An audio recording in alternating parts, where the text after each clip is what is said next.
தமிழ் தேசிய பேராசான் ஐயா பே. மணியரசன் அவர்களுக்கு வழங்குவார்கள்.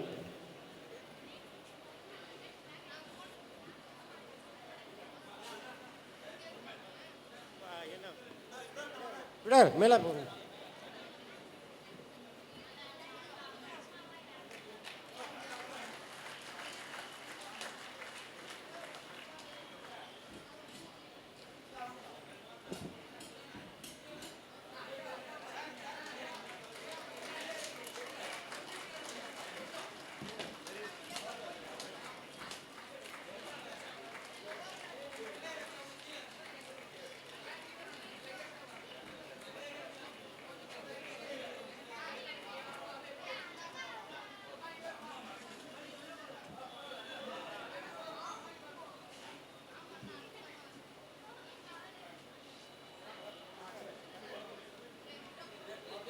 சரி, தோழர்களை அப்படியே வச்சுருங்க. போகிறப்ப காரில் கொண்டு போய் அவர்களுக்கு பிறந்த நாள் நினைவு பரிசை வழங்கியுள்ளார்கள். அதனை நம்முடைய கவிஞர் கவிபாஸ்கர் வழங்குவார்.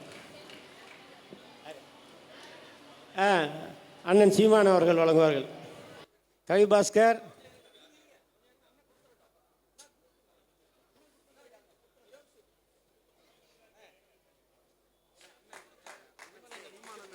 நினைவு பரிசினை வழங்குகிறார். அதை சொல்லுங்க.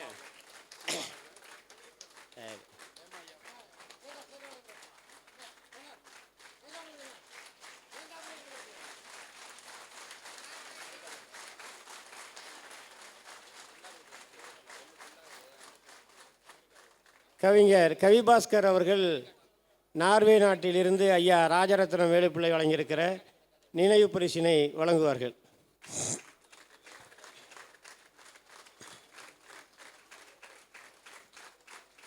சேந்தாப்புல எழுதுகிற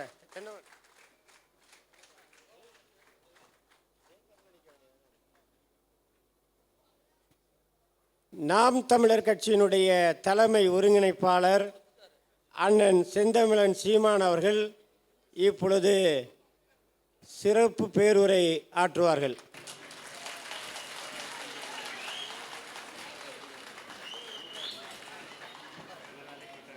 பேமா அவர்கள் முன்னிலையில் இது நடக்கிறது. மிக விரைவான 2-3 நாட்களில் இது மொத்த கலை பாடலும் கலை வடிவமும் உருவாகி இருக்கிறது. இதை சிறப்பாக உருவாக்கி இருக்கிற கவிபாஸ்கர் அவர்களுக்கும் பாராட்டுகள். இப்போது களஞ்சியம் அவர்கள் வெளியிட தலைவர் மணியரசன் அவர்கள் முன்னிலையில் கோப்டெஸ்டேட் அருள்மொழிவர்மன் அவர்கள் பெற்றுக் கொள்கிறார்கள். தமிழ் தேசிய பேரியக்கம் முன்னெடுக்கின்ற கூட்டரசு கோட்பாடு மாநாட்டிலே பங்கேற்றிருக்கிற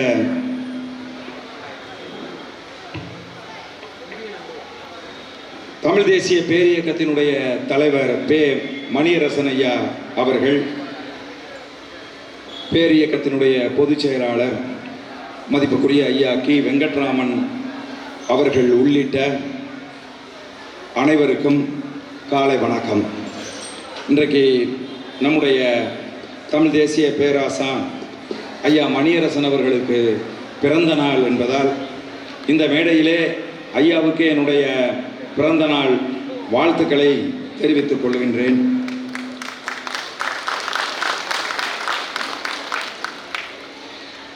நமது முன்னோர்களுடைய பெருமையையும் மண்ணின் மக்களின் வேதனையையும் தமிழினத்தின் உரிமை குரலையும் ஓங்கி ஒலித்து சுமந்து வந்த இந்த பாடலை ஐயா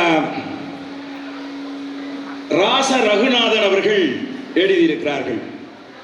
இந்த நாம் பார்த்த இந்த பாடலுக்கான இசை கோர்ப்பை ஐயா முத்துச்சாமி அவர்கள் செய்திருக்கிறார். இந்த பாடலை முத்துக்குமாரசாமி அவர்கள் செய்திருக்கிறார்கள். இந்த பாடலை முத்துக்குமாரசாமி அவர்கள் தமிழரசி, யாழினி, அகல்யா போன்றோர் இணைந்து இந்த பாடலை பாடியிருக்கிறார்கள். இந்த பாடல் கிட்டத்தட்ட இந்த மாநாட்டினுடைய உயரிய நோக்கங்களை, கொள்கைகளை முன்வைக்கிற ஒரு விடுதலை முழக்கமாக நான் இந்த பாடலை பார்க்கின்றேன். ஒவ்வொரு வரியும் நம்மை நெருப்பாக சுடுகின்ற வரிகள். நீங்கள் தமிழர் கண்ணோட்டத்திலே இந்த பாடலை நீங்கள் மீண்டும் ஒரு முறை நீங்கள் பாருங்கள். இந்த திரையில் நமக்கு பல பேருக்கு தெளிவாக தெரிஞ்சிருக்காது, சரியா கேட்டிருக்காது. தமிழர் கண்ணோட்டத்தில் நீங்கள் திரும்ப இந்த பாடலை கேட்கின்ற போதுதான் தெரியும் இந்த பாடலினுடைய வரிகள் சுடுகின்ற வரிகள் என்பது உங்களுக்கு புரியும். இந்த பாடல் வெறும் பாடல் அல்ல, தமிழ் தேசிய இனத்தினுடைய இழந்த உரிமைகளையும் தமிழ் தேசிய இனத்தினுடைய விடுதலையையும் முன்மொழிகிற ஒரு போர் முரசு என்பது இந்த பாடலை திரும்ப திரும்ப கேட்கிற போது நமக்கு தெரியும். இந்த பாடலை இயற்றி இங்கே இந்த கூட்டரசு கோட்பாடு மாநாட்டுக்கு வழங்கி இருக்கக்கூடிய கலைஞர்கள் அனைவருக்கும் எனது வாழ்த்துக்களை தெரிவித்துக் கொள்கின்றேன். கூட்டரசு கோட்பாடு இது தமிழ்நாட்டில் எனக்கு தெரிஞ்சு முதல் முறையாக உச்சரிக்கப்படுகிற வார்த்தையாக நான் அறிகிறேன். இங்கே வந்து மாநில சுயாட்சி என்று பேசுவார்கள், மாநில தன்னாட்சி என்று நம்மை போன்ற இயக்கங்களை சேர்ந்தவர்கள் எல்லாம் சொல்லுவோம். ஆனால் அதையெல்லாம் தாண்டிய ஒரு கூட்டரசு கோட்பாடு ஒன்று இருக்கிறது. இது உலகம் முழுவதும் பல்வேறு நாடுகளில் இந்த கூட்டரசு கோட்பாடு பின்பற்றப்படுகிறது. கூட்டரசு கோட்பாடு என்பது வேறு, சுயாட்சி என்பது வேறு என்பதை நாம் பிரித்து இதுவரை அறியாதவர்களாக நாம் இருந்திருக்கின்றோம். இந்த கூட்டரசு கோட்பாட்டை கொண்டுதான் இந்த இந்திய ஒன்றியம் வடிவமைக்கப்பட்டிருக்க வேண்டும். அதைத்தான் அந்த காலத்தில் புரட்சியாளர் அம்பேத்கர் அவர்கள் இதை முன்மொழிந்தார்கள். ஆனால் பிற்காலத்திலே வந்த அரசியல்வாதிகள் அதை மாற்றி அமைத்து பல்வேறு இடைச்செருகளை எல்லாம் செருகி இன்றைக்கு ஒட்டுமொத்தமாக அந்த கூட்டாட்சி கோட்பாட்டில் இந்தியா இல்லை என்கிற நிலையை இன்றைக்கு உருவாக்கி வைத்திருக்கிறார்கள். காலம் அறிந்து கூவிய சேவல் என்று சொல்லுவார்கள். அதே போல தமிழ் தேசிய பேரியக்கம் இன்றைக்கு காலம் அறிந்து கூவுகிற சேவல் போல தமிழ்நாட்டிலே இந்தியாவிலே இருக்கக்கூடிய இந்த ஒட்டுமொத்த குழப்பங்களுக்கும் முற்றுப்புள்ளி வைக்கிற அளவில் இந்த கூட்டரசு கோட்பாட்டை முன்மொழி இருக்கு. இது ஏதோ தமிழ்நாட்டுக்கு மட்டும் முன் வச்சிருக்காங்க அப்படின்னு நம்ம நினைக்க கூடாது. இந்தியாவில் இருக்கக்கூடிய அனைத்து தேசிய இனங்களுக்கும் இன்றைக்கு பிரச்சனை இருக்கிறது. இந்தியா முழுவதும் கூட்டாட்சி, சுயாட்சி, தன்னாட்சி எதுவுமே கிடையாது. ஒற்றை ஆட்சி முறையை கொண்டு வர வேண்டும் என்பதற்காக இன்றைக்கு ஆட்சி செய்து கொண்டிருக்கக்கூடிய ஒன்றிய அரசு தொடர்ச்சியாக முயற்சி செய்து கொண்டிருக்கிறது. ஒரே நாடு, ஒரே தேர்தல், ஒரே மொழி என்று ஒற்றை ஆட்சி முறையை கொண்டு வருவதற்கு முயற்சி செய்து கொண்டிருக்கக்கூடிய ஒரு சூழலில் தான் நாங்கள் அதை ஏற்க மாட்டோம். இது ஒரு பெடரல் ஸ்டேட், இது ஒரு கூட்டாட்சி நாடு. இந்த நாட்டில் கூட்டாட்சிக்கு நீங்க வந்து பாத்தீங்கன்னா இந்திய அரசியலமைப்பு சட்டத்தை நடைமுறைப்படுத்துகிற பாதுகாக்கிற முறைதான் இந்த கூட்டாட்சி முறை. இந்த அரசியலமைப்பு சட்டம் 17வது அட்டவணையில 3ஆ பிரிக்கிறாங்க. ஒன்னு என்னன்னு கேட்டீங்கன்னா மாநில அரசுக்கான அதிகாரங்கள், ஒன்றிய அரசுக்கான அதிகாரங்கள், ரெண்டுக்கும் பொதுவான அதிகாரங்கள்னு பிரிக்கிறான். இது நமக்கு பெரிய எப்படி செய்யறாங்க அப்படின்னு கேட்டீங்கன்னா, இந்தியா சுதந்திரம் அடைந்த காலகட்டத்தில் ஒரு 6 அல்லது 7 அதிகாரங்களை தான் ஒன்றிய அரசு வைத்திருந்தது. வெளிநாட்டு உறவுகள், பணம் அச்சடித்தல், இது போன்ற ராணுவம் போன்ற ஒரு 6-7 துறைகளைத்தான் இந்த ஒன்றிய பட்டியலில் வைத்திருந்தார்கள். ஆனால் இன்றைக்கு இந்த 70 ஆண்டு காலங்களில் என்ன செஞ்சிருக்காங்க அப்படின்னு கேட்டா, ஒன்றிய பட்டியலில் இன்றைக்கு 100 துறைகளினுடைய அதிகாரங்களை ஒன்றிய அரசு வைத்திருக்கிறது. மாநில அரசுக்கு இருந்த அதிகாரங்கள் எல்லாத்தையும் பறித்து பொது பட்டியலில் வைத்திருக்கிறார்கள். ஏன் கல்வி குறித்து நாம் முடிவெடுக்க முடியவில்லை என்று சொன்னால், கல்வி குறித்து முடிவெடுக்கின்ற அந்த துறையை, அந்த அதிகாரத்தை ஒன்றிய அரசு பிடுங்கி பொது பட்டியலில் வைத்திருக்கிறது. பிடுங்கும் போது வாயை மூடிக்கொண்டிருந்தது.